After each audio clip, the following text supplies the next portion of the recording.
Muy buenos días, soy Vicente y esta es una grabación de lo que nos faltó por ver en la auxiliar 1, respecto a la pregunta 2. Primero, una pequeña recapitulación de lo que vimos en la pregunta 2.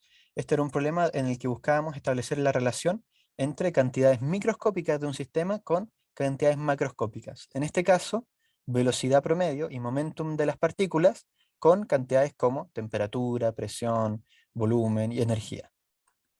Teníamos un recipiente con n moléculas ideales, todas las cuales tenían la misma masa, m, que está dada. El recipiente tiene también un volumen establecido y entonces podemos definir la densidad de partículas. Ojo que no es la densidad de masa, sino que la densidad de partículas, o sea, la cantidad de partículas que hay dentro de una unidad de volumen. Primero nos pidieron mostrar que durante un tiempo delta t el momento transferido a la pared de área A es la siguiente expresión. Para ello, nosotros primero intentamos buscar cuál sería el momentum total transferido a la pared. Vimos por colisión elástica que el momentum transferido por una partícula a la pared sería 2 por la masa de la partícula por la velocidad en x.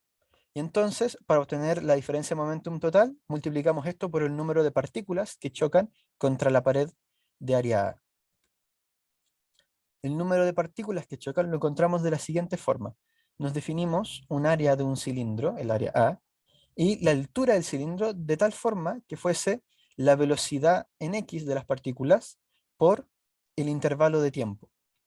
Ojo que esto sería el promedio de la velocidad en x positiva. Por lo tanto, nosotros en la expresión teníamos un factor de 1/2, ya que la mitad de las partículas dentro del cilindro estarían desplazándose a la derecha y la otra mitad de las partículas estarían desplazándose hacia la izquierda, debido a que no hay una dirección que sea preferencial una sobre la otra. Y la altura de este cilindro entonces corresponde a la distancia promedio que una partícula recorre en el intervalo de tiempo t. Teníamos entonces también que podíamos hallar una expresión para la fuerza total que se ejerce sobre esta pared, donde recordamos que la fuerza se puede definir como una diferencia de momentum total partido la diferencia de un intervalo de tiempo, y entonces dividimos por el intervalo de tiempo a ambos lados de nuestra igualdad y así obteníamos la fuerza. Y luego ya para obtener la presión simplemente era cosa de recordar que la presión es fuerza partido en área y obteníamos la expresión resultante que está acá abajo. La parte 3, que también la vimos, nos decía que la energía cinética de una partícula era 1/2 por su masa por su velocidad al cuadrado. Y utilizando un argumento de simetría, teníamos que probar que la presión se podía poner de la siguiente forma. El argumento de simetría que utilizamos fue el siguiente. Nosotros decimos que las velocidades que pueden tomar estas partículas es completamente aleatoria. Por lo tanto, no hay una dirección que tenga más velocidad que otras. Todas las velocidades, o sea, todas las direcciones son idénticas. Por lo tanto, si nosotros nos definimos unos ejes, X, Y y Z, se esperaría que el promedio de las velocidades en cada uno de esos ejes sea igual. Y también el promedio de las velocidades al cuadrado. Entonces, cuando nosotros intentamos calcular la energía de una partícula, sería 1/2 por su masa por, y aquí tengo sumados los tres componentes de velocidad al cuadrado, ya que por teorema de Pitágoras, esto nos daría la velocidad resultante al cuadrado. Como estos tres promedios valen lo mismo por el argumento de simetría que nosotros enunciamos, entonces esto sería lo mismo que decir que la energía de la partícula es 3/2 por la masa por simplemente la velocidad promedio al cuadrado de x. De esa forma tenemos una expresión que nos relaciona la energía de una partícula con su velocidad promedio al cuadrado en x. Reemplazamos esto en la expresión de presión que teníamos de la diapositiva anterior y encontramos entonces lo que se buscaba. Donde aquí para hacer aparecer esta densidad de energía, simplemente recordamos que la densidad de partículas era el número de partículas partido en volumen. Y la energía promedio de una partícula por el número total de partículas nos debería dar la energía total. Luego ya eso dividido por volumen nos da una densidad de energía por volumen. La siguiente pregunta, esta sí que nos faltó ver. Nos decía, calcula la densidad de energía cinética translacional a temperatura ambiente, sabiendo que la presión atmosférica es aproximadamente 10 elevado a 5 pascales. Nosotros vimos en la parte 3 o obtuvimos una expresión para la presión que la relaciona con la densidad de energía cinética. Por lo tanto, como nos dan la presión, solamente hay que llegar y reemplazar.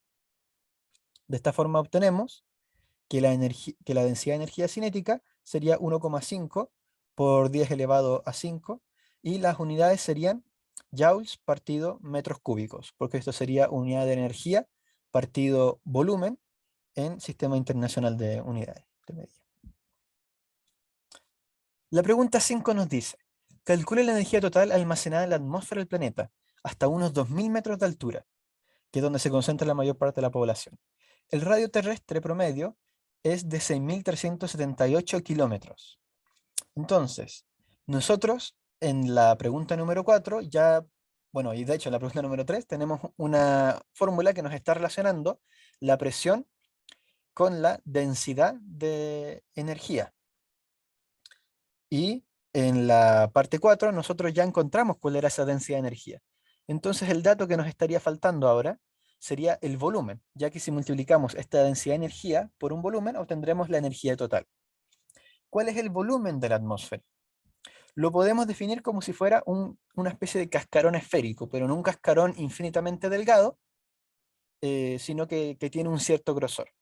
Entonces, para poder encontrar el volumen de este cascarón, basta con tomar una esfera de radio R, donde R es el radio terrestre, y centrar una esfera más grande que tenga el radio terrestre más los 2000 metros de altura de la atmósfera que nosotros vamos a considerar. Y luego, a la esfera de volumen más grande le vamos a restar la esfera de volumen más pequeño. Y de esa forma nos vamos a quedar solamente con el volumen que no está dentro de la esfera más pequeña, que en este caso es la Tierra, o sea que nos quedaríamos con la atmósfera. Restamos los volúmenes utilizando la fórmula para volumen de una esfera y nos quedará entonces 4 pitercios por la resta del cubo de los radios. Esto nos da aproximadamente, más o menos, 10 elevado a 18 metros cúbicos. Multiplicamos esto por la densidad de energía y nos entrega 1,5 por 10 elevado a 23 joules. La pregunta 3, o sea, la pregunta 6, que está relacionada, nos dice, ¿se puede aprovechar la energía almacenada en el movimiento aleatorio de las moléculas del aire? Y para efectos de comparación, el consumo energético mundial de 2021 fue aproximadamente de 600 exajoule, donde aquí exa es 10 elevado a 18. Entonces, podemos aquí como referenciar, darnos cuenta cuál es la diferencia de energía que hay entre una cantidad y otra. Los 600 exajoule es más o menos unos 6 por 10 elevado a 20. Entonces notamos que la cantidad que tenemos de joules en la atmósfera es unos 2 o 3 órdenes de magnitud mayor que el consumo energético mundial de un año. Entonces uno pensaría, es bastante energía, podríamos aprovecharla y nos podría ayudar muchísimo para nuestras necesidades energéticas. Pero, ¿cuál es el problema? ¿Realmente nosotros podemos aprovechar la energía que hay en el movimiento aleatorio de un gas cuando se encuentra tan disperso y tan desordenado en un volumen tan grande? Por lo general, para que nosotros podamos aprovechar la energía, vamos a necesitar que todo esto esté de manera localizada, que sea una energía que nosotros podamos utilizar de forma fácil. Y me temo que en este caso, reunir las partículas de la atmósfera en un sitio para poder utilizarlo sería una tarea bastante complicada. Si se pudiese aprovechar fácilmente la energía almacenada en el movimiento aleatorio de las moléculas del aire, probablemente ya estaríamos haciéndolo. La siguiente pregunta nos pide combinar la ecuación de estado del gas ideal con el resultado que habíamos hallado anteriormente para presión y densidad de energía, para proporcionar una interpretación de la temperatura absoluta. Entonces vamos a tener nuestras expresiones para presión.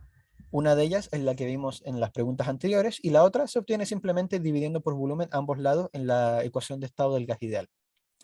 Entonces estas dos expresiones de acá deberían ser idénticas y de esa forma podemos hallar cuánto es la temperatura en función de las otras cantidades. Tenemos entonces que la temperatura sería 2/3 por la energía, la densidad de energía por volumen partido número de partículas por la constante de Boltzmann. Aquí recordamos que la densidad de energía es una densidad de energía volumétrica, así que al multiplicarla por volumen obtenemos la energía total, y luego al dividir esta energía total por el número de partículas obtenemos la energía promedio de una partícula. La constante de Boltzmann es solo una constante, a pesar de que es una constante importante y todo lo que uno quiera, y además tiene unidades, es un número que va a estar fijo. Por lo tanto, la temperatura en este caso está dependiendo solo de la energía promedio que tienen las moléculas del gas. Entonces esto ya nos proporciona una interpretación de la temperatura absoluta, que de hecho es una interpretación que quizá probablemente ya hayan escuchado, quizá en un ramo de química, quizá en el colegio. Que la temperatura entonces nos da cuenta o representa o nos da información acerca de la energía promedio que tienen las moléculas de un gas o de un objeto, de un líquido, de lo que sea. Por último, en la pregunta número 8 nos piden, se puede utilizar la constante de Avogadro si uno lo necesita, determinar la velocidad de las partículas. Esta pregunta la voy a discutir rápidamente en la próxima sesión de auxiliar, porque al final no utilicé el número de Avogadro, sino que una masa aproximada de las moléculas que nosotros podemos encontrar en el aire. Y luego a partir de eso vamos a ver más o menos cuánto nos da la velocidad, qué tan rápido se moverían las moléculas en el aire, en la atmósfera en la que nosotros vivimos, a temperatura ambiente. Muchas gracias por todo. Nos vemos.